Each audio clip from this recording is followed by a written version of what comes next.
Let's talk about Joe Biden for a moment, though, because there are some frustrated Democrats around at the moment, and it seems like there is, some murmuring about a challenge. How would that actually work?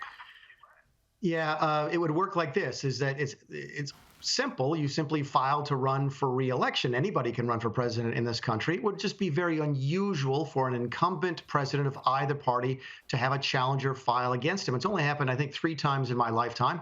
The Democrats ran a primary candidate against Jimmy Carter in 1980. The Republicans ran a challenger against George Bush in 1996, and the Republicans also ran a challenger against Donald Trump in 2020. The three things those three elections have in common is those are the only three one-term presidents in the last 120 years. So it's sort of an indication that there's a problem within the party, and whether or not the incumbent wins or loses a challenge from within his own party, the track record is that incumbent then goes on to lose in the general election. So that's why we're watching it very, very closely. Yeah, we certainly are. And look, even from afar, there have been long been questions about Joe Biden's fitness to be president. It's unlikely that he could go another term. So who is the likely next Democrat leader, if you like? Is it a no-brainer in Kamala Harris, or are there others waiting in the wings? Well, there's certainly some names that everybody talks about, but there's no-brainer. There's absolutely no heir apparent, just like there's no heir apparent within the Republican Party should Donald Trump decide not to run. The names that you will hear, names that most folks will be familiar with, Kamala Harris as the sitting vice president would obviously be on the top tier, although she's proven to be a very bad candidate in her own right. People forget she actually ran for president in 2020 against Joe Biden and had to drop out before the very first primary because her performance was so poor.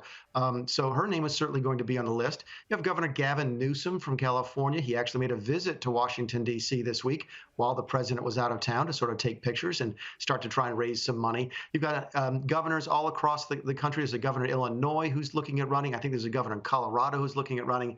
And the occasional senator will run.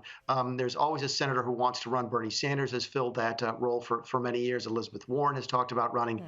The real issue is where's the center of gravity in the Democrat Party? Is it in the hardcore progressive left or the more centrist wing of the party? And that's to be determined at this point. Yeah, it certainly is. So Donald Trump would be looking at all of this, right, in the lead up to the midterms. There was some reporting around that he might announce his candidacy or, again, put out a shingle, we call it, a bit of a teaser around the midterms. Do you think he might do that to disrupt things? Here's what's weighing both for and against. Absolutely. Disruption is what he does, right? That's how he made his name for himself. It's how he won the 2016 election. So if there's a chance for disruption, you can look for Donald Trump to be involved with that.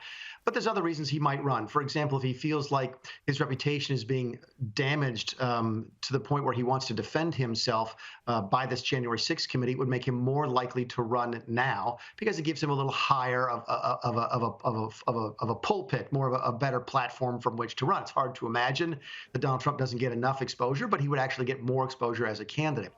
Weighing against it is a couple of things. First of all, how he would spend money would have to change very dramatically. The Republican National Committee is actually paying some of his legal bills right now, and were he to announce for office, they wouldn't be able to do that anymore. So there's arguments on both sides.